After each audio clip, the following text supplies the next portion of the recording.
నమస్కారం పిల్లలు. శబ్ద సంగ్రహ అంటే సంస్కృత శబ్దాల సంపుటం. ఈ ఒక్క పాఠంలో 2500కు పైగా సంస్కృత శబ్దాలు మరియు వాక్యాలు ఉన్నాయి, తెలుగు అర్థాలతో సహా. సంధి పదాలు: రామాయణం, సంస్కృతం, జగన్నాథః. సమాస పదాలు: సీతారామౌ, చక్రపాణిః, నీలకంఠః. 3 కాలాల వాక్యాలు: పఠతి, అపఠత్, పఠిష్యతి.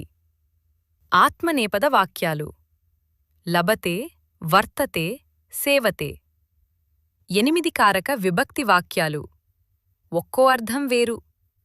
కృదంత వాక్యాలు: ఆగతవాన్, కృతం, రామేణ హతః. పంచతంత్ర కథలు: బుద్ధిర్యస్య బలం తస్య. సంభాషణ: నమస్తే నుండి పునర్మిలామః వరకు. ప్రథమ కోర్స్ పాఠాలు 1 నుండి 40 వరకు అన్నీ ఇక్కడ ఉన్నాయి. ఇప్పుడే చూడండి. జయతు సంస్కృతం.